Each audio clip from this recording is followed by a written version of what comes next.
strap yourself in because today we've got some massive Celtic news to dive into.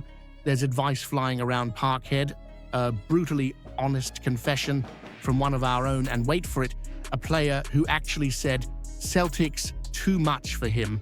Aye, you heard that right. I've got 3 stories that'll get every green heart pumping, and trust me, the last one's the one you cannot miss. So stick around till the very end. Big shout out to everyone who's been commenting and showing love on the channel. You're absolute legends. These were my top commenters from last week. James Brooks, always dropping brilliant comments. Cheers, mate. Robert C. Eshel, thanks for the support and for joining the convo. Billy Noon, I appreciate you for jumping in and backing the channel. You lot smashed it last week. Who's going to make it onto next week's list then, eh? Don't forget to leave your comments. We have 6 news a day to keep you updated with the mighty Celtic. Hit that subscribe button and be part of it. This one's a cracker, eh? Let's talk about young Jahmai Simpson-Pusey, the lad on loan from Manchester City. That Man City, trying to make his mark at Celtic, and big Kelvin Wilson's been having his say, offering some solid advice on what it really takes to wear that green and white shirt in paradise. Now, I'll tell you right away, this isn't your average loan story. The boy's 19, full of potential, but he's yet to kick a ball for the first team. Instead, he made his debut for the B-side against East Fife B. And let's be honest, conceding 5 goals isn't exactly the dream start, is it? But hey, it's not about where you start, it's how you rise through the fire. Brendan said himself that the lad will get his chance, and I believe him. After all, Pep Guardiola doesn't rate just anyone, does he? Kelvin, though, knows exactly what it's like to come north and suddenly feel the weight of that badge. He said it took him a whole season to settle into life at Celtic. Let's face it, Glasgow isn't Manchester. Down there, you can pop to Tesco unnoticed. Up here, you sneeze in the high street and it's back page news before you've bought your Earn Brew. Kelvin called it a fishbowl, and he's spot on. You can win 1-0 and still get slated in the papers the next morning. That's the reality of playing for a club that demands excellence every single week. He said something that really sticks. At Celtic, you can't be a 6 out of 10. You've got to be 8 or 9 every time you pull on that shirt. It's about dominating, not just defending. When you're a centre half here, you've got 90% of the ball and then bang, you get hit on the counter. That's when your concentration gets tested. And let's be honest, some defenders we've seen recently have been caught sleeping when the opposition finally wake up. But Kelvin's last point, that's the one that makes me raise an eyebrow. He's wondering why Jahmai hasn't had a run out yet. Says it's strange Rodgers hasn't given him a go, and not even when we've been comfortably ahead. Though, to be fair, how many times have we been 3-0 up this season, eh? Not exactly the luxury we've had often enough. Still, it's a fair shout. What's the point of bringing in a talented young defender from City if he's not going to get minutes to prove himself? Maybe Brendan's keeping him in the shadows for a reason, letting him soak in the Celtic way before throwing him to the Lions. But with all the fixtures coming thick and fast, you'd think the lad will need to step up sooner rather than later. So here's what I want to know from you.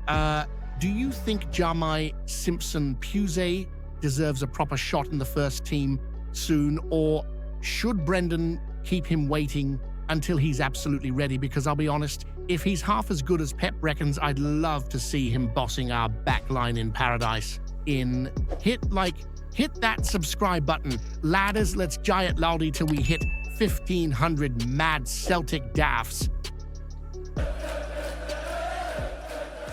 Now, this is the kind of talk that gets every Celtic heart beating faster. Big Auston Trusty's been lifting the lid on what life's really like inside the walls of paradise. And let me tell you, the lad's words hit harder than a Glasgow wind in December. He's come straight out and said it. Playing for Celtic isn't just about kicking a ball about and hoping for the best. It's about living, breathing, and bleeding victory every single week. The American's not mincing his words either. He's made it crystal clear. Here at Celtic, winning's not a target. It's a requirement. It's like oxygen. You don't get applauded for breathing, do you? Same goes for lifting 3 points in this club. He said it himself. If we don't win by 3, 4, or 5 goals, it feels like a loss. That's how high the bar is, and he's spot on. You can see that mindset in the way he plays. Always sharp, always switched on, always demanding more from himself and the lads beside him. Since arriving from Sheffield United, Trusty's been learning what it means to pull on that green and white. It's no small thing. It's a badge that weighs heavy, mate. It's history, it's pride, it's expectation, and he's embraced it like a true warrior. He's got that calm, commanding presence at the back, but you can tell there's fire behind those eyes. He's talking about mentality, about staying at that high frequency, as he puts it. And honestly, he's nailed what makes Celtic so different from every other club, because this isn't a place where you can coast through a game, take a wee nap at the back, or shrug off a scrappy win. Nah, this is Celtic. You're expected to dominate, humiliate, and entertain all at once. You've got to have the legs of a stag, the brain of a chess master, and the heart of a lion. And if you don't, well, you'll find yourself under that microscope, sharper than a pint glass on Sucky Street. After midnight, Trusty said something I absolutely love, that when he steps on the pitch, he doesn't think about who he's facing. He thinks, this is my moment. That's the kind of energy this club feeds on. No fear, no hesitation, just pride and purpose. It's what separates us from the lot across the city, while they're moaning about decisions and dodgy refs. We're out there fighting to play the kind of football that honors the badge. You can tell he's settling into Glasgow life too.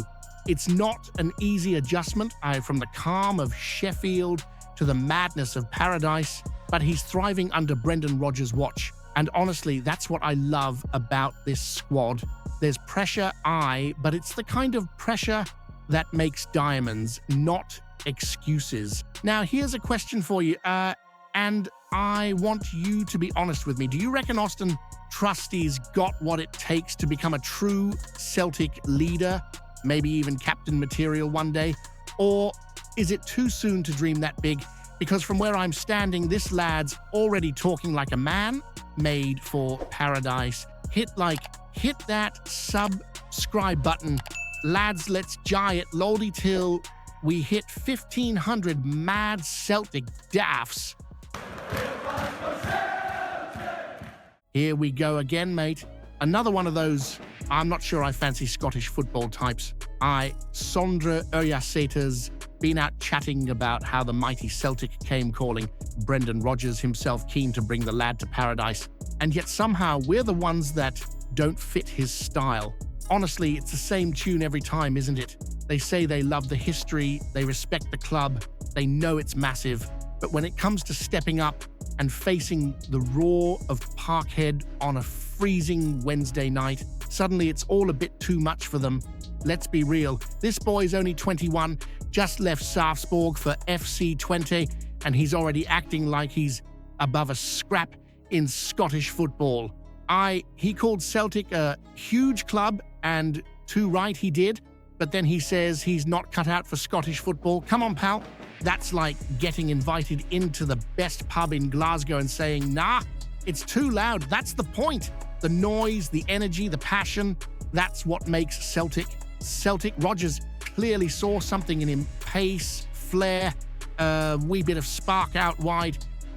And if Brendan wants you, that means you've got talent. But to turn down Paradise because you don't think you can handle Scottish football, that tells me everything I need to know. The game here's not for the faint-hearted. You've got to be ready to get stuck in, to play in the wind, the rain, and the noise that rattles through your bones. And if you're scared of that, then maybe you're better off where the fans clap politely instead of living and breathing every tackle. You see, That's the thing about Celtic. We don't just play football, we live it. Every challenge, every goal, every roar from the stands, it means something. And the players who thrive here aren't just technically good, they've got fire in their belly. Look at lads like Kalmak, Deason, or Kyogo. They came here and embraced the chaos.